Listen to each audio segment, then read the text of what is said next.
That looks great to me, Maryjane. So are you happy to continue? Yep. Okay. So thank you very much. Okay. Thank you very much, Mark, for that introduction. So Mark, can you hear me? Because on my screen isn't coming up on that one. Is it okay? Yep, I can hear you loud and clear. Yep. Okay, good. Great. Thank you. So welcome to this evening's lecture. So as Dr. Reid has just described, I'm a physical chemist at the University of Birmingham, and I teach year 1 physical chemistry, and I also teach a little bit of maths to our chemists who join us. So what I thought I'd do in this lecture is to cover some of the general issues and the general approaches that you need to be able to have some confidence in manipulating some equations, doing some calculations, and applying some maths concepts to chemistry. So not just physical chemistry, but some of the things that you come across in synthetic chemistry and other parts as well. So I've put together a set of areas in which I know people tend to have, where there can be a few problems sometimes, and things that are really relatively straightforward and simple to always get right, but can sometimes trip people up a little bit.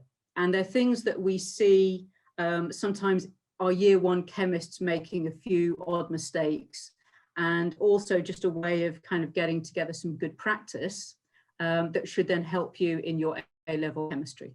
Okay, so there's going to be a little range on kind of maths ability in this. So we'll have some quite simple ideas and some, and there'll be a few things that I want you to think about as we go along as well. Okay, so just to kind of give you the outline of my talk and give you some idea of the areas that I'm going to cover. So first of all, I'm going to talk a little bit about units. So it's a physical chemist's favorite, one of our favorite subjects. And that's because units are really, really important. And they're a really easy thing to get right, but it's a really easy way to get things wrong if you're not keeping track of your units. So I'm just going to talk about why those are important, and so do a couple of really useful conversions with you so that you can get some of the common things that we use units for correct. Then we're going to use the ideal equation to look at a couple of calculations and talk about some of the issues around that. We'll talk a little bit about some thermodynamics and a reaction that you'll be familiar with. Then move on to percentage yield calculations. I thought I'd spend a little bit of time going over those because those again are an area that people can often trip up on. And there's something that's so important as a synthetic chemist to get right. Then a little bit about plotting graphs, because it's really important for any chemist to be able to analyze their experimental data and do that correctly. And then a quick section on Arrhenius, which I know you've covered in kinetics as well. So that'll tie in quite nicely in terms of our graph plotting as well. Okay, so I thought I'd just start off with explaining to you and giving you a couple of examples of why units are so important. So rather a long time ago for some of you guys, but I think some of the people on the committee might even remember this happening. Some of them are nodding at the moment. I just wanted to, I've got some examples here of when units have caused a very expensive problem. And one of them quite a few years ago now was when NASA launched its Mars Climate Orbiter. And you can see the kind of price, and this was 20 years ago now. And at that time, it cost $125 million at that point. So you can imagine how much money that would be now. And the orbiter got close to Mars and they fired the thrusters to try and get it to enter the atmosphere. And it was a joint effort between the European, what is now the European Space Agency, and NASA. And unfortunately, the Europeans were in charge of firing these thrusters. And they sent the numbers to the climate orbiter in pounds per second. And NASA had coded it to be accepting these numbers in newtons per second. And what happened is the orbiter got fired 50 miles too close to Mars in the atmosphere and burnt up. Okay, so just by not keeping track of exactly what units they were using, the NASA orbiter basically crashed into Mars. Well, it burnt up in the atmosphere before it actually got to the surface. So quite an expensive mistake. One a little bit more scary and a bit close to home. There have been a few examples of this, okay, but one that I've chosen is there was an Air Canada flight that actually ran out of fuel halfway through its flight. And that's because the fuel was filled up, it was measured in kilograms and not converted correctly into liters, and ended up being way short of what it should have been in the fuel tanks. Okay, so these things are quite important examples of where conversions in units or no attention to units has caused quite a problem. Tokyo, the Disneyland in Tokyo, the Space Mountain ride. Some of you may have been fortunate enough to go to one of the Disneylands and been on one of the Space Mountain rides. Well, the one in Tokyo, they ordered all the wrong size of axles for the coaster, okay, and didn't convert correctly from inches to centimeters, and the whole thing derailed. Okay, so it's really, really important. I've actually got one more recent example for you here as well. Some of you may have picked up on this recently in the news. It happened a little bit earlier this year in February, where when all the vaccines were being rolled out, obviously you'll all be aware that you had a number of criteria, so all the at-risk groups were vaccinated first. And there was a guy in Liverpool, 30-year-old or 32-year-old in Liverpool, perfectly healthy, who got a call to get his vaccine from the GP. And it's because he'd been registered with his GP as having a BMI of 28,000. Okay. Now, hopefully you all know what a normal body mass index is, and it's normally, let me say, between 20 and 30. Okay. So, I mean, I think if that had happened and I was a GP, I wouldn't be worried about vaccinating this guy. I'd be worried about lots of other things. But what had happened is his height had been registered as 6.2 centimeters, okay, rather than 6'2". So this had just gone through the system, and he'd been called up for a vaccine because his body mass index was 28,000. One of the things that I've put on this slide that I thought was really hilarious, his first quote was, "It made me rethink what I was going to do for pancake night," which I thought was quite an interesting response to that. But the point of this, and the reason I brought it up, is because units are really, really important. Okay, so all of these are kind of conversion between old units and new units, but you've got to get these conversions right. And we do this all the time in chemistry, where we're converting temperatures, volumes, pressures, all this kind of stuff. And that's kind of what I want to focus on at the start. So we're going to start off with something really simple, or hopefully really simple. And I'm just going to ask you a few questions, and we're going to build up to a slightly more complex unit conversion as we go along. So I just want you to sit and think about what your answer would be to this question. Okay, so just have a look at the answers, and we should all know, hopefully, how many centimeters there are in a decimeter. So decimeters are a unit that we use in chemistry, or a variant of a unit that we use in chemistry quite a lot. And we need to be able to convert from centimeters and meters into decimeters. Okay, so hopefully you've all kind of either written down on a piece of paper or identified in your head that we have 10 centimeters in a decimeter. Okay, so if we want to convert from a centimeter to a decimeter, we multiply by 10 to the power of 1, okay, because we know that there are 10 centimeters in a decimeter, okay. When we're doing these conversions, we should always think about what we're actually trying to convert and what makes sense. So we know that these are units of length, and we know that a decimeter is larger than a centimeter. So we would expect when we convert them for that value to go up, okay. And if we just look at the length, we can see that we definitely have 1 centimeter being smaller than our 10 centimeters. Okay, so that 10 centimeters is the length of a decimeter. Hopefully everyone's absolutely happy with that. So I want to now ask you the same question, but in a different way. So now we're thinking about converting, not from centimeters to decimeters. Okay, so not how many centimeters are in a decimeter, But how would you convert from decimeters into centimeters or centimeters into decimeters and back? Okay, so which of these statements are true? Is 1 centimeter equal to 0.01 decimeters or 0.1, 1, 10, or 100? Okay, so think about it. Is a centimeter smaller or larger than a decimeter? So are you going to multiply or divide by 10 to the 1? Again, hopefully relatively simple, and hopefully you got this, but you need to be able to think about what you're doing when you convert from centimeters to decimeters and then decimeters to centimeters. Okay, always be thinking about what's largest and whether you expect your number to go up or down. Okay, so that's, I say, relatively straightforward, hopefully.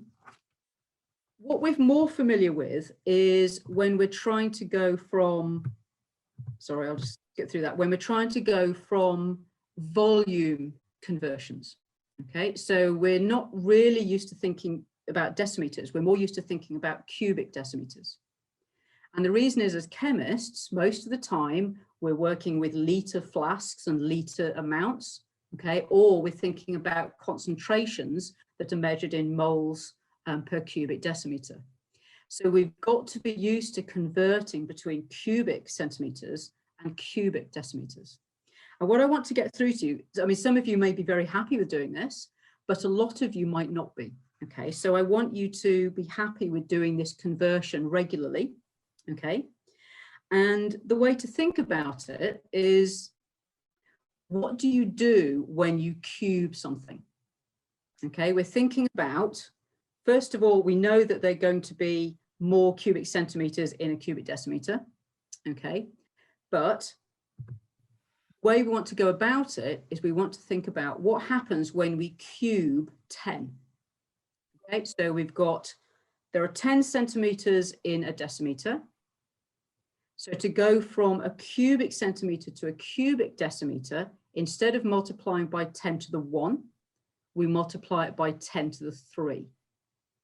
Okay, just to kind of go through this a bit more visually, I want you to think about what a cubic centimeter is. Okay, so we know it's a volume size, but how do we calculate it?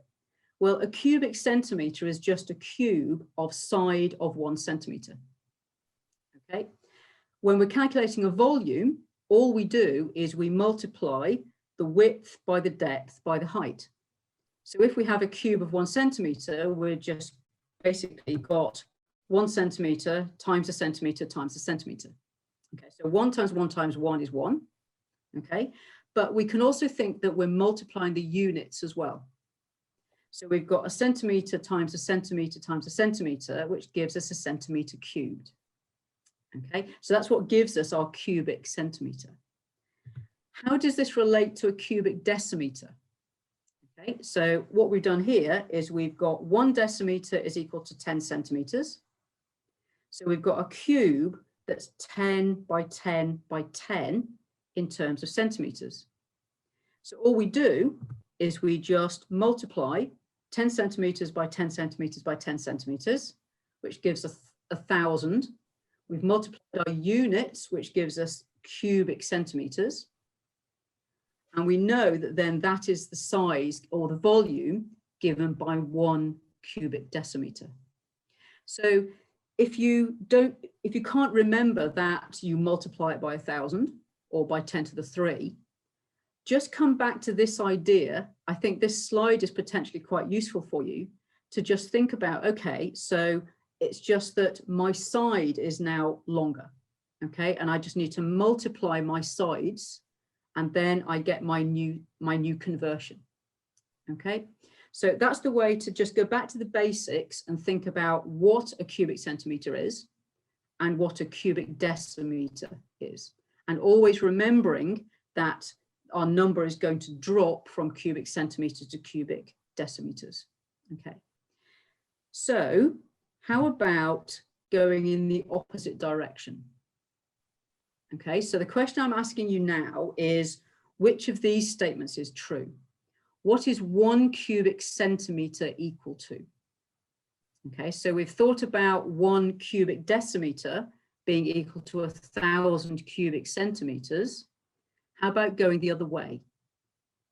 Okay, so think about whether 1 cubic centimetre should be less than 1 cubic decimetre, okay, or should it be more? How are you going to do this conversion? Well, it's just the reverse of what we've done to go from cubic centimetres to cubic decimetres. So rather than multiplying by 10 to the 3, what we do is we multiply by 10 to the minus 3, or divide by 10 to the 3. Okay, let's go back to our cubes.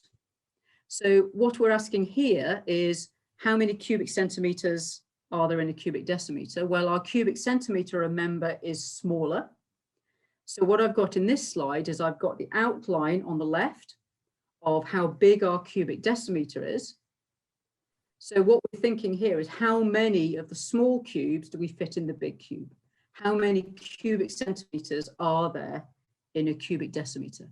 Okay, so what we do is we just multiply through our sides again.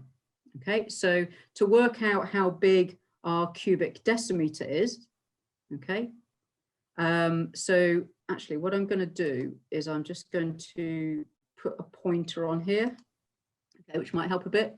Mark, can you see a pointer on here now? Brilliant. Okay, so what we've got on the left hand side here is the outline of my cubic decimetre. Okay, so to work out how many cubic decimetres my centimetre cube is, I know that each side is then 0.1 decimetres. So all I do again is I just multiply those together to get my volume. Okay, and from that I get 0.001 cubic decimetres. So it's something that we, as chemists, we need to be able to go from one to the other. We need to go from cubic centimetres to cubic decimetres to cubic centimetres. Okay, if you're not quite sure, always think about what's meant to be the largest, what's meant to be the smallest. And if you're happy with going in a length conversion, okay, what I'd say is always just think about cubing that length conversion, and then you get your conversion into volume. Okay, and it's something that some of our year 1 students find difficult. Okay, so it's something that is quite a common kind of difficulty for people, but it's something that you really need to try and get on top of to try and get that correct. Okay, so clearly that's really useful for thinking about how much you're measuring out in the lab. Okay, so how much you're going to do when you've got to change concentration or when you're converting into those cubic decimeters. One of the other times that we often need to convert volume is actually when we're using the ideal gas equation. So hopefully you're all familiar with the ideal gas equation. And what I want to do, I just want to talk about it in terms of units first. So just to remind you, we've got pressure times volume, okay, is equal to our number of moles times gas constant times temperature. So our pressure is commonly given in pascals or Newton meters to the -2. So remember, pressure is force over area. So our force would be in newtons, and our area, our standard area units for area are meters squared. So that'll give us Newton meters to the -2. Our number of moles is given in moles, and our standard unit for temperature, remember, is Kelvin. So our universal gas constant R, the value is 8.314. Okay, I don't think you need to remember that, but it might seem familiar. The units of this are in joules per Kelvin per mole. And this is where we need to start to have some awareness of how our units work on both sides of an equation. What's really important is the units of everything on the left-hand side are the same as the units of everything on the right-hand side. So we can do some simple manipulation of the units here. If we have moles times moles to the -1, they cancel out. If we have Kelvin to the -1 times Kelvin, they cancel out. And what it tells us is that this side, our nRT as a product is going to be in units of joules. Okay, that means that on the left-hand side, we need to have our volume in the right units to give us joules also on the left-hand side. And I wouldn't expect anyone to know that our standard units of joules are Newton meters. All I'm wanting to do is show you here that if we have our volume in cubic meters, it then cancels out with our meters to the -2 to give us overall Newton meters or joules on this side. If we have our volume in cubic decimeters or cubic centimeters, then this isn't going to work. Okay, and it's not going to end up giving us joules on this left-hand side. So that's why it's really important to always have your eye on units. So even though we've just done all that conversion from cubic centimeters into cubic decimeters, when it comes to using SI units, we're going to also have to convert our cubic decimeters into cubic meters. Okay, and we're going to do that in a minute. But what I thought we'd do is just have a little look at a calculation and also think about what this ideal gas law is telling us mathematically. Okay, so we've got our ideal gas law, PV is equal to nRT, and we know that in this equation, N is likely to be a constant, our number of moles, and so is our gas constant by definition. If we look at how an ideal gas behaves at constant temperature, it means that what we have on the left-hand side here is overall a relationship between pressure and volume. And you might be familiar with this, so that pressure is proportional to 1 over volume, and it gives us isotherms that look a little bit like this on my graph here. So we have P plotted against V, and this will very much look like a graph that we might be familiar with, something like y equals 1 over x, or x equals 1 over y. Okay, so this is the familiar shape that we'll have. And it means that when we rearrange our ideal gas equation with nRT being constant, that we have essentially a relationship that has P is proportional to 1 over V, or V would be proportional to 1 over P. Okay, so mathematically, that makes sense in terms of these isotherms that we're used to seeing that give us the relationship between P and V. Okay. When we come to calculation, though, it's much more about, say, getting our values correct in terms of units. So I've got a kind of a practice calculation here that I'm just going to run through with you, and we're going to go through good practice in this. Okay, so it should be a kind of calculation that you're familiar with seeing. So we're using the ideal gas law. We've been given, we're asked to calculate our volume, where we've been given a number of moles, we've been given the pressure, and we've been given temperature. So the first thing that we should try and do is, rather than just putting all the numbers in straight away, is to try and rearrange our equation. And this tends to make life a lot easier, especially, you know, if you go to university chemistry or you have a more complicated equation to do your calculation with. It's much easier often to rearrange it algebraically first and then to put your values in. And then you can see which values you've got, you know what you're trying to get at the end. And then it's a matter of just putting values in. So the first thing whenever we're doing this is to convert everything into SI units. So we've already talked about why that's important. So to get our volume in cubic meters, we need to make sure that temperature is first of all in Kelvin, and that our pressure is also in standard units. We can see pressure here in Newton meters to the -2. We've got number of moles, but our temperature is given as degrees C.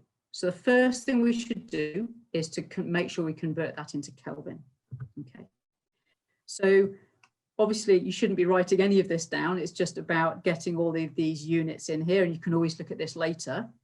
What I've done here is I've then just put in all my values. I've put in my units so that I can keep track of what's going to cancel out, so that I know I'm calculating this in the correct units.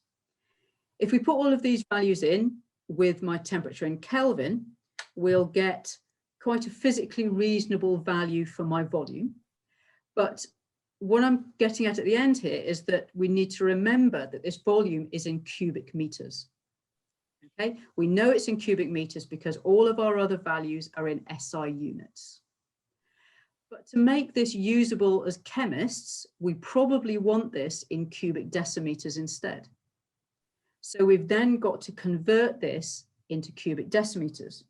So I want you to be thinking about how many cubic decimeters there are in a cubic meter. Okay, so have a think. How many cubic decimeters are there in a cubic meter? So we expect the value to be greater in terms of cubic decimeters because we know a cubic decimeter is smaller than a meter, or a decimeter is smaller than a meter. Okay, so how are we going to do the conversion? Well, we know that there are 10 decimeters in a meter. So when we convert it into volume, we just want to cube that. So we want to have 10 decimeters times 10 decimeters times 10 decimeters.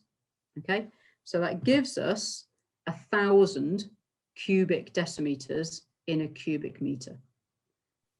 Okay, so again, you can remember that you multiply it by 10 to the 3, or that you divide it by 10 to the 3 if we're going the other way. But often the way to think about it is to think about, okay, I'm cubing my number of decimeters to convert that into cubic meters. Okay, so we know that we then multiply it by 10 to the 3, and then we get a value for our volume in cubic decimeters, which is often more useful for us as chemists than that volume would be in cubic meters. Okay, so these volume conversions are really important, and they're definitely something to try and understand conceptually as well. Okay, one other thing I just want to bring up. What would happen if we hadn't converted our temperature into Kelvin? Well, if we hadn't have done that, we just put all of our values into this equation at the bottom, and we get a volume of minus 0.0019 cubic meters. And if we weren't really kind of thinking about that too much, we might just go ahead, convert it into cubic decimeters. So my conversion from cubic meters into cubic decimeters is absolutely fine. I multiplied it by 10 to the 3. But if you weren't looking at that number and thinking there's something not quite right there, I think this is something that you always need to be considering. Think about what we're calculating. We're calculating volume. Does a negative volume make sense? Hopefully you're all kind of sitting there either thinking no or saying no. It's a bit like pressure.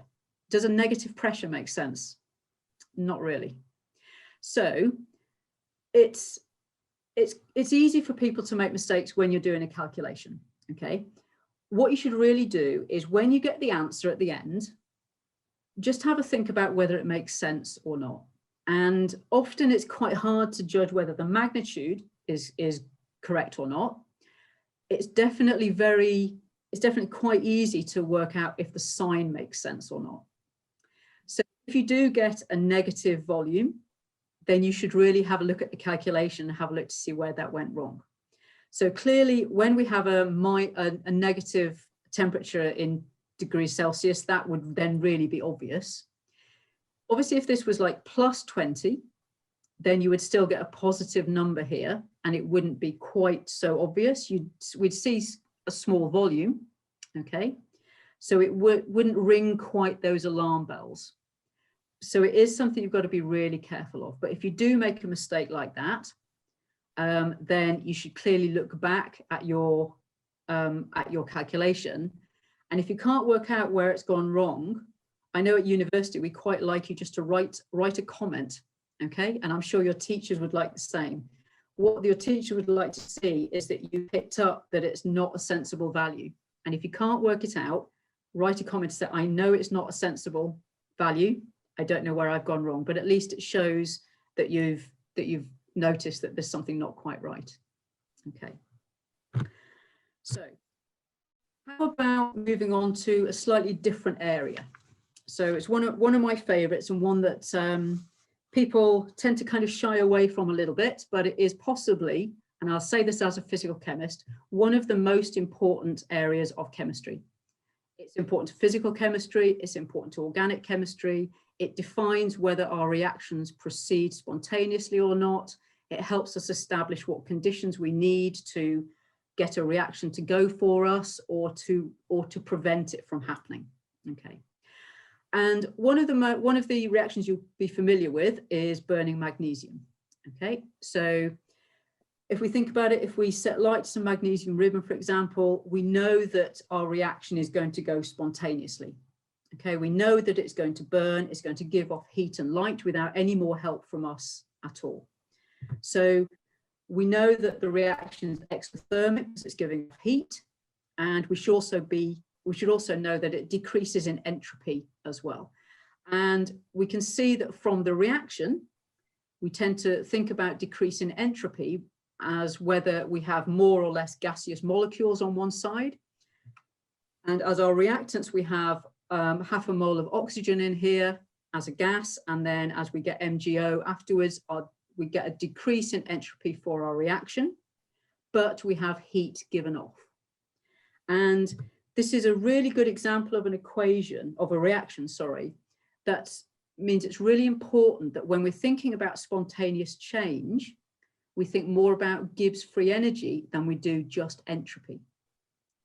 Okay? And that's because spontaneous change depends on the entropy change of our reaction and the surroundings. And the key to why this one is spontaneous is because although the entropy of our reaction decreases, the entropy of our surroundings increases. And that's because we have an exothermic reaction. So giving out heat, our surroundings, we're getting more chaos in the surroundings, so our entropy is increasing. Okay, we know that reaction is spontaneous. Okay, so to be able to calculate this, what we're often doing is we're calculating delta G, so that's our change in Gibbs free energy. And despite the fact that this equation is relatively straightforward, this is full of mathematical hazard. And even last week, I was marking some year one chemistry tutorials, and I had the odd person making exactly the mistake that I'm just going to talk you through here. So you might have a question, calculate Gibbs free energy for a reaction. So we're thinking about our burning magnesium reaction at a particular temperature, so 298 K, and we're given the enthalpy of reaction, so delta H, we're given that in kilojoules per mole, and that's the standard kind of magnitude for these calculations. And we're given change in entropy, delta S, and that's in joules per mole per Kelvin. So minus 108, so that's showing us that we've got a decrease in entropy. And again, it's the kind of magnitude that we tend to come across for this type of reaction. How are we going to go about this? Well, let's think about the units first. Our delta G, we're expecting to calculate in either joules per mole or kilojoules per mole. And that will depend on the magnitudes of our delta S and our delta H. So delta H is given either in joules or kilojoules per mole normally, and our delta S obviously is in then joules per mole per Kelvin. And all of this works quite well because if we multiply this by temperature, our Kelvin to the -1 and Kelvin cancel out, and then that gives a combination of joules per mole or kilojoules per mole that we can then combine together. Okay, so let's have a go at doing this. So let's put in our values. So I'm trying to just calculate delta G. And what I've got is my value for delta H. So that's minus 601.7. I've multiplied it by 1,000 because my value is in kilojoules per mole. Okay, so I've converted my delta H value essentially into joules per mole by multiplying it by 1,000. And we've got minus our temperature T, 298, times delta S, which is already in joules per mole per Kelvin. And that gives me a negative value for delta G. I'm going to convert it back into kilojoules per mole to make it a slightly nicer number. And again, this is kind of the magnitude that we're used to. So what that's telling us is that our delta G value is minus 569.4 kilojoules per mole. And what we can tell straight away is that hence our reaction is spontaneous. Okay, delta G being negative tells us it's a spontaneous reaction. How can I get this horribly wrong? Well, I can forget to convert from kilojoules per mole into joules per mole. And I can just go ahead and put in my value of delta H here into the equation in joules per mole, sorry, in kilojoules per mole. Okay, and then if I take away or add my T delta S, okay, my T delta S is going to be in joules per mole. My value of delta H here is in kilojoules per mole. So clearly I shouldn't be adding them together. If I do add them together, I actually get a positive value for delta G. And it's also a very large value of positive delta G. Okay. Again, the chemist in me would look at that and go, there's something not quite right here. I know it's a spontaneous reaction. I know I should be getting a negative value of delta G. Why haven't I got that? Okay. And I'm pretty sure there's only really two ways of not getting that. One would be to have the temperature wrong. Okay, so that could be if the temperature had been given in degrees Celsius rather than Kelvin. That's often a way to make a mistake here. But by far the most common way is to just write this delta H value down in kilojoules per mole. Okay. I'd be very rich if I got a pound for every time I saw somebody doing that. Okay, so please, just always something to bear in mind when you're doing those kind of calculations. Okay. Right, so percentage yield, that's another favorite for everyone. So percentage yield is something that is really, really important to you as a synthetic chemist. Okay, so it's something that you always need to be able to calculate. And it's something that can really trip people up. So it's something I'm going to run through, and we're going to do a couple of different kind of stoichiometries in here as well. And the common error in this is to not think about things in terms of numbers of moles, and to do something as simple as just go, okay, I have a mass of a reactant, I have a mass of a product, I'm just going to divide one by another and get a percentage yield that way. It doesn't work like that. Okay, and this is an absolutely key skill that you need for A-level chemistry as well as degree level chemistry. And it's something that people do trip up on quite regularly. So we've got another reaction here. So we've got magnesium plus hydrochloric acid, and that gives magnesium chloride and hydrogen. So I want us to assume that we've got 9 grams of magnesium and that we've generated 34 grams of magnesium chloride. How do we calculate the percentage yield? Well, the first thing we need to do is to calculate the number of moles of magnesium. Our reaction here isn't telling us about the conversion of mass. This is telling us about the conversion in number of moles. Okay, so to use this, you've got to start to think about the amounts in terms of number of moles. So we calculate number of moles as mass over molar mass. One quick comment to make here is please remember that the molar mass is in grams, not kilograms. Okay, so this is a mistake that people can often make as well, and go and divide that, put it into, so we have a really small number, okay? It's not in kilograms, it's definitely in grams. Okay, so that gives us, in this case, 0.375 moles. What our reaction tells us is that for every 0.375 moles of magnesium, we would expect theoretically to make 0.375 moles of magnesium chloride. So what we need to do is we need to calculate how many grams of magnesium chloride that would be. So we do that by having the number of moles multiplied by the molar mass gives us our theoretical 100% yield of our product in grams. Okay, and now we can then divide those to get our percentage yield. So now that we've calculated this in terms of mass, we can just divide our actual yield by theoretical yield and get our percentage. Okay.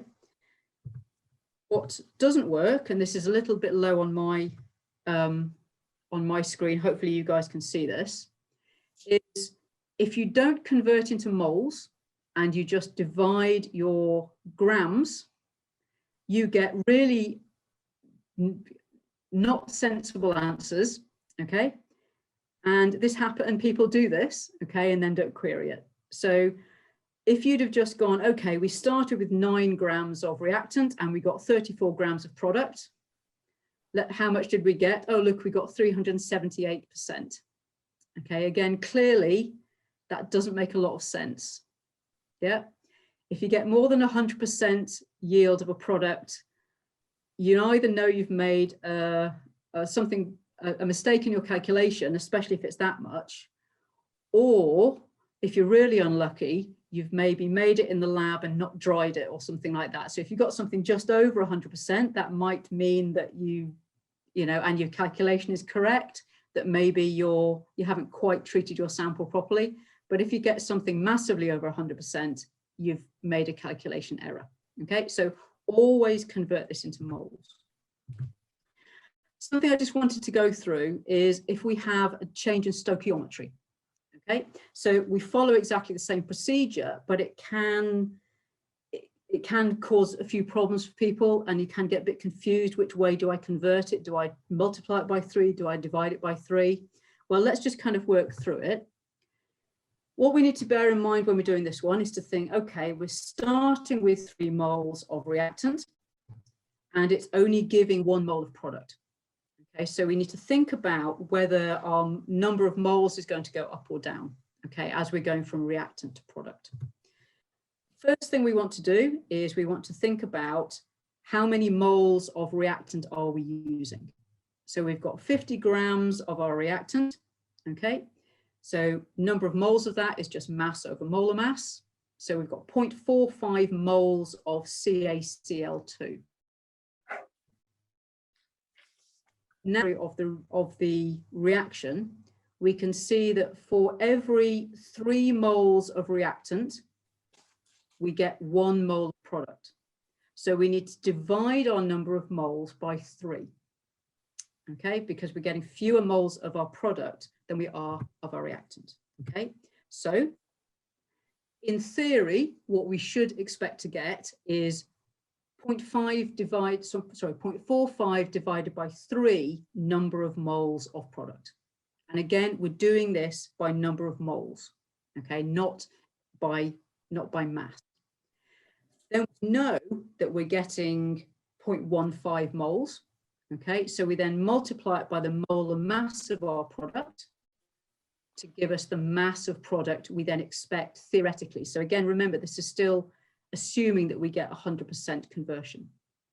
Okay, so then what we can do is we can do a similar thing as before, where we have our actual yield. We've only got 17 grams. We divide it by our theoretical 100% yield.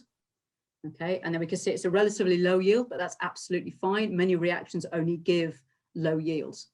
Okay, so try and get that conversion of stoichiometry correct. Think about it logically as you work through it. But the key to all of these is making sure that you convert it into the number of moles. You don't try and cut corners and try and do these kind of calculations by mass, because it doesn't work.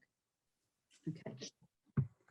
Right, I know I've been talking quite a lot. I'm running out of time quite quickly. So I'm going to just probably go quite quickly through this next bit, but it brings us on to Arrhenius and plotting graphs. Okay, so one of the things that we do when we're plotting a graph is we can either plot something that gives us a trend. Okay, so we might have 2 variables. So this is a kinetics experiment on the left, where we might plot the concentration of reactant or product against time. And we might get something here. We've got kind of exponential growth of our product. So we have that kind of line here. And that might tell us a little bit about the trend, but it's not that useful if we want to try and get some kind of values from it. And to do that, we'd much rather be fitting something to a straight line where we can get a gradient, where we can get an intercept. The example on the right is a bit more complex. So we use this if, for example, we want to measure the surface coverage of an absorbed gas molecule on a surface. Okay, so something like absorbing small organic molecules on a charcoal surface, for example. Okay, so if we're trying to clean up a particular system. And to work out how much of the surface area has been absorbed, we might look at this. This is something called a Langmuir isotherm, and it shows us that we've then got our reaction has completed. But to understand how much of the surface we've covered, we would replot this and get a straight line and then do our calculations from that.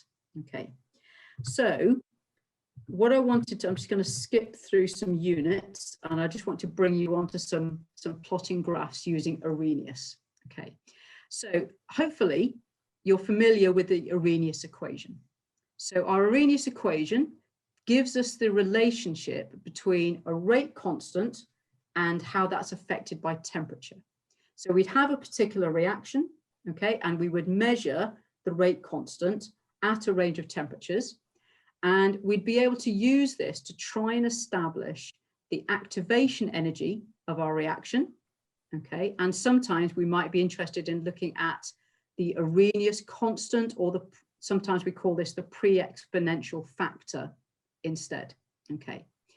And what we might have at the end of our experiment is a set of rate constants K that we have managed to determine at a different set of, at a set of temperatures T.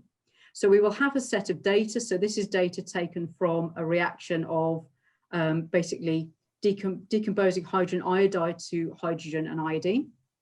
And we've got to think about what we're actually going to do with this data. So if I go ahead and plot something as simple as temperature against rate constant, I might get a graph that looks a little bit like this, but only if I've plotted my graph exceptionally badly. So what I just want you to do is just for a couple of minutes, sit and have a look at this graph that I've plotted and tell me what's wrong with it.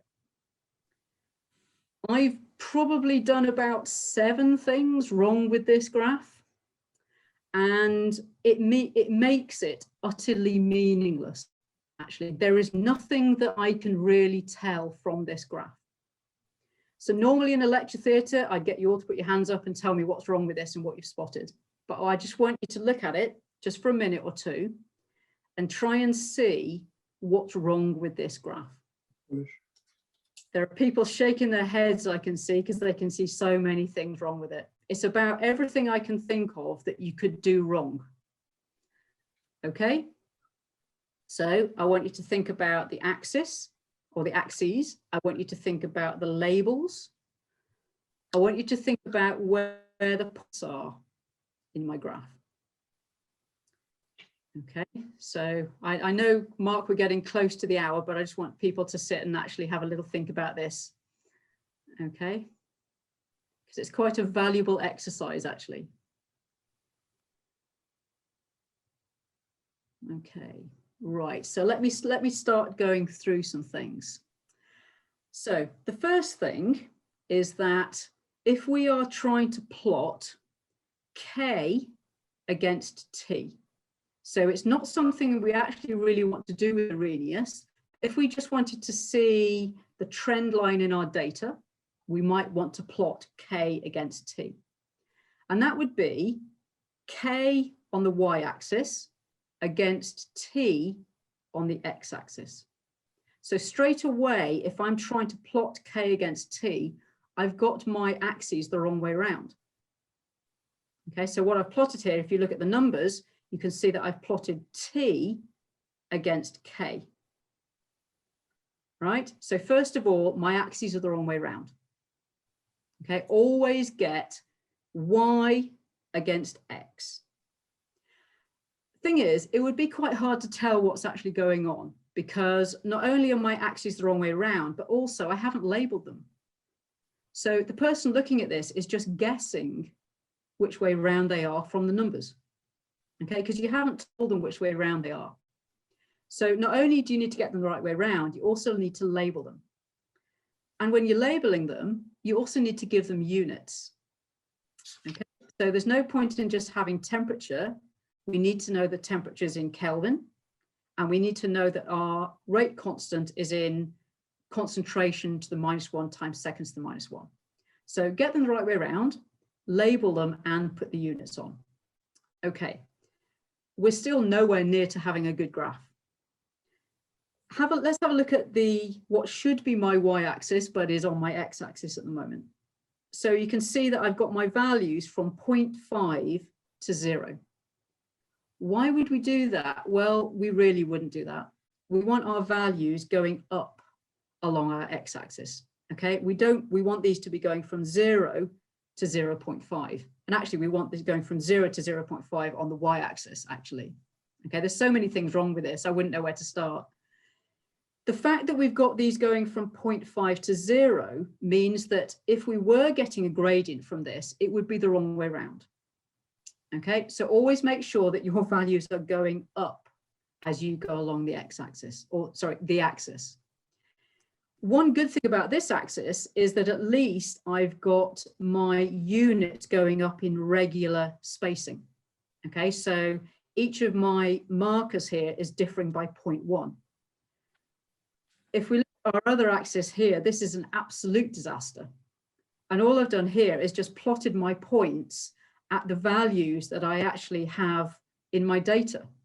Okay, I haven't even thought of plotting these in a reasonable spacing between them. I've got same spacing here from between 741 and 781, so that's 40 as I have here for a difference of 150. Okay, and they're 250. So anything that I plot on my points and try and read anything from it is utterly meaningless. Okay, finally, two other things. You need to name your graph, okay, so that your assessor, your marker, your teacher knows what you are trying to plot against what. And also, you should never have all of this space, all of this white space. Your data should fill your graph. So even if it's the wrong way up with all the wrong things plotted, it should at least still fill your piece of paper. Okay? What it should look like is this. So this is my graph of K versus T. Again, it's not actually what we want to plot, but we'll come on to that next. And I will speed up, Mark, sorry about this. But what it does is at least I now have K on my y-axis, X on my, so T on my x-axis. I've got them labeled. I've got my units. I'm telling my teacher or my assessor what I'm plotting. It's filling my graph, okay? And all of the gaps between the numbers are then correct. Okay, so I haven't plotted this from 0, I've plotted it from 500. I could have plotted it from 550, okay, to fill my graph. Okay. This isn't going to be that useful though to do a calculation. And to do that, so I'm just going to skip through a little bit. To do that for Arrhenius, we need to try and get our equation into a straight line. Okay, so hopefully you're all familiar with the equation of a straight line. So y is equal to mx plus c. What we need to do with Arrhenius is to try and get this product, okay, into a form that we can plot in terms of mx plus c on this right-hand side. And with Arrhenius, we do this by taking logs of both sides. Okay, I won't go into this in any more detail, okay, but when we take the log of a product, okay, it means that we can add the two logs together and it gives us a plottable graph that will give us a straight line. Okay. So what we've got here is our log k is equal to log a minus ea over rt. So if we plot log k on our y-axis against 1 over t on our x-axis, M is then equal to minus EA over R, which will give us a gradient that helps us calculate activation energy, and an intercept that will then give us an indication of log A. Okay, we can't get that information from it unless we plot it as a straight line. So whenever we're collecting data, whenever we've got a well-defined mathematical relationship between those data, it's important that if we can, we try and plot it as a straight line, and then we can get information from that. Okay. So this is what my Arrhenius plot should look like, and this is what I'd normally be wanting to do. Okay, so plotting y against x, log k against t. Again, I've got all my labels, I've got my unit, it's filling my graph. I've got these numbers going up along the axis so that then my gradient is negative in this case. Okay, if I have a negative gradient, that's going to give me a positive activation energy. Okay, if I'd have got these the wrong way round, I'd have my gradient going in the wrong direction. Okay, right, so finally, I'm going to say one more thing about graphs. And that's when you are calculating the gradient, you should always use your best fit line to calculate your gradient. Okay, it's too easy to just pick points that you've used to plot your graph and take the difference between those. The problem with that is not all of your points are going to fit the straight line nicely. My example here, yes, they actually do fit nicely. With experimental data, they don't. And you could be very unlucky and pick 2 points that don't quite fit the line. And that's going to give you a gradient that isn't accurate at all. So the whole point of fitting a graph is to take all of your points into account. Okay, and by doing that, you then get your best fit line, and then you can get your gradient from the line, not the points. Okay, so again, a general thing to always think about, and this is true for plotting any data. Okay, so this isn't just chemistry, this is any physical science where you should it's good practice to make sure that you're always trying to fit it in this way. Okay, right, I'm going to skip across all of that and then just kind of conclude. So maths in chemistry or physics shouldn't be scary, it shouldn't be a worry, it's an extremely useful tool. It enables us to get information from our data that we wouldn't be able to otherwise. Units are so important. As a physical chemist, when I'm marking exams and assessments, sometimes I feel I want a stamp on it that says, take care of units. You know, I could literally go through some of the scripts stamping take care of units. And it's such an easy thing to do. Okay, and it's such a shame when people lose marks and make mistakes by not taking care of units. So it's the one thing, if you take anything from this presentation tonight, I'd say units is possibly the most important to do that. Always review your answer at the end. Does it make sense? Okay, sometimes it's hard to tell, but negative volumes, negative pressures, a reaction that you know should be doing one thing and doesn't, from your answer, look back at it, always review it. And finally, when you're plotting graphs, please make sure that you take care of the order of your axes, that you do all of those things that we discussed in my example, and always think about plotting a straight line for your graph if you can, okay, because it means that you can get a lot more use out of that. Finally, one last comment I want to say, and I think all the teachers will be nodding their heads when I say this. Whenever you do these calculations, show all of your working, okay? Don't skip steps. And the reason is, if you skip steps, you're likely to make a mistake. And if you do make a mistake, we can't work out where you made that mistake. And then we can't give you partial marks for things. So even somebody like me, when I'm doing a calculation, I still write out all of my steps, and I'm then confident that my answer is correct. And then if I do get a silly answer at the end and it doesn't make sense, it's then easy to track back and work out where I've made those errors. So maths, chemistry, physics, anything when you're doing a calculation, show all your working. Okay, don't try and skip steps. And even if they feel incremental, it makes a massive difference to often how successful your calculation and your result is. Okay, I've really talked a long time, so I'm now going to stop and let Mark take over. Thank you. Excellent. Well, thank you very much, Maryjane, for that excellent refresher lecture, and covered so many important points. So thank you very much for that. Yeah, I can't emphasize enough about units. It's extremely important. Just from my own experience, I quite often work with American colleagues who, of course, use imperial system. I work with naval colleagues who measure distances in nautical miles. So there are just so many occasions where you just have to be very careful. You saw about huge projects like NASA, and these simple mistakes can have very expensive consequences. So do learn. I know we never learn from our past, but please do learn.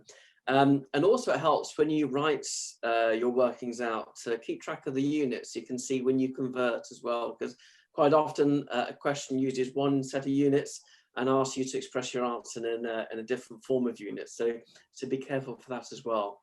But no, thank you. Those are excellent points there. We do have a few questions. Quite a few people have asked about whether this will be recorded. So I have recorded this session, and it will be made available after Dr. Tremane has approved it, and it will go on the WMCTC website with the others of our series as well. So you will be able to send the link around, and any pupils that couldn't see it tonight will also be able to review this as well. And Mark, I'm quite happy just to give you a copy of the slides to put on there as well. Oh, brilliant. Thank you very much. That'd be great. So yeah, we can put the slides on there as well for you. Excellent. Thank you very much for that. Yeah, a couple of questions. So one actually was on significant figures. So yeah, I don't know if you want to make, I think the comment was you gave an expression, or you did a calculation using 2 significant figures, and someone mentioned that quite often A-level students are using 3 significant figures. So I don't know, just a quick comment of being careful for sig figs. Yeah, so this is a question that that I get asked all the time as well. And it's, how many significant figures should I use? Well, it's your data that tells you how many significant figures that you should use. So there is no answer to it. So two significant figures isn't always correct. 3 isn't always correct. 4 isn't always correct. Okay, so it very much depends on your data. So if for example, I'm trying to think of an example off the hoof now. So recently I've been marking some computational chemistry energy calculations, okay? And that's going to scare you, but don't worry about it. It's just putting things into context. And our students were calculating the energy of different isomers. Okay, so they were looking at cyclohexane. So you have a boat conformer and a chair conformer. And by the time they'd done some calculations on these, I'd got them to put some substituents on and things like that. And we were getting energy values by the time things had moved around a little bit quite close to each other. And so some people were quoting things to kind of 2 or 3 decimal places. And we had values of kind of 20 to kind of 22 kilocalories per mole for this particular calculation. And so the people that were quoting things to kind of no decimal places were getting not much discrimination between these very different molecules. Okay, and you didn't know that until you'd done the calculation. So in that case, it was a matter of seeing what values you got first to then work out what was important or not. And to really get a discrimination between these two molecules by that time, we really needed to look at 2 or 3 decimal places. So we were looking at 5 significant figures for that. Okay, if I were comparing those isomers before we started the calculations, we were looking at differences between like 16 and 60. Okay, where clearly the significance wasn't as much. So to discriminate between them didn't need so many significant figures. Okay, So it matters sometimes on discrimination between what you're trying to calculate, but it also matters on the numbers that you're actually given as well. Okay, so in some of those values that I was giving with percentage yield and things like that, I had grams of kind of 9 and 34. Okay, so the value that I'm going to get from my calculations of that isn't going to be as fine as it would be if we were quoting like the molar masses to kind of 2 decimal places, for example. Okay, I don't know if that answers your question or not. I got a bit sidetracked by some computational chemistry there. So always get to get sidetracked by computational chemistry. Yeah. I know, thanks for that. The other question was going back to your Arrhenius graph. There was a question, someone was saying, how do you know which axes to put or what to plot against what when you plot something like this? So perhaps you could just explain how you went from the Arrhenius to the linear expression of y equals mx plus c, just how they plot. So what I'll do, so I think I'm still sharing screen. Yep. So I'll just go through that. I'll start here actually, because I think that probably is the right place to start. So you can tell, so obviously, depending on how we rearrange this equation, okay, it's obviously written at the moment, so we've got y, so we've got log k and y on the left-hand side, okay? So we could rearrange it, but we need to think about, one, what is a variable, what we've measured, then what's a constant, and then what is our product, okay? So because we want to always rearrange it so that we have it in this form y equals mx plus c, that gives us a clue as to what we want to plot against what and how we might want to rearrange this equation. So our 2 variables are obviously x and y. So that in this case is log k and t, or k and t, okay? And the way we want to rearrange it is that because our expression is giving us here a product, so we have a constant times a variable, so our constant here is EA over R, times one of our variables, which is t, we want t to then be x, okay? Because what we've got here is we've got our product involving our variable. I don't know if I'm making any sense here or not, actually. I'm expecting someone to shake their head at me in a minute. Sorry, it's quite hard to do, I get at this level, really. So yeah, so you need to think about what data you've got.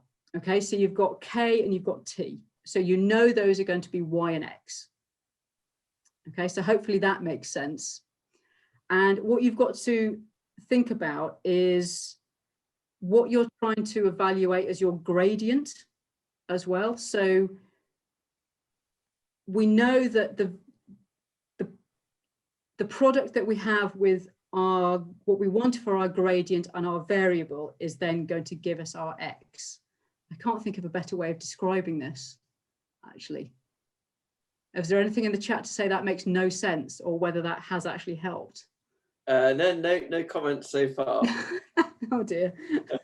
But no, that's fine. I mean, yeah, if you relate what terms relate to the y and the x, and just that you plot that on the y and the x axes. Yeah. What I'm trying to work out a way of explaining is how to choose what is y and what is x. So hopefully clear which ones we have as y and x in terms of them being variable. Okay, but the way you do it is you rearrange it so that you've got one variable on the left or a variable on the left, and then in this case you've got 2 terms on the right. You know that obviously log a is not a variable, so you know that's your intercept. Okay, and then you've just got this product, which is the product of a term times our other variable, which is temperature, and that gives us our mx. Okay, so it's just about rearranging it to try and get it to look like y is mx plus c. Okay, always keeping an eye on k and t being the variables. Okay, and the things you'll be looking at, it will fall out for you in the y equals mx plus c format. I think that's the easiest way of looking at it, really. So the student has come back saying thank you. Yes, it has. It was when you described the variables, so that was very good. So yeah. Okay, Thank good, you because for I think I confused myself there. Yeah, and so we're just making the comment about the dependent or the independent variables being on the x and the y axes. So yeah, no, I think that clarified it. Excellent, thank you. Are there any other questions for Dr. Tremane while you've got the chance on the chat? Those are the main ones that I'm seeing coming through. There are a few people asking about where can they find the recordings for lecture, and the other lectures of the series have been recorded on the website. So what I'll do, I'll in the same way that everyone was sent a link to the Zoom meeting that had registered, I'll send you a link to the web page that has the YouTube videos on as well, so you can see this one. They'll be up there in a few days, and also the previous ones as well. Okay, are there any further questions?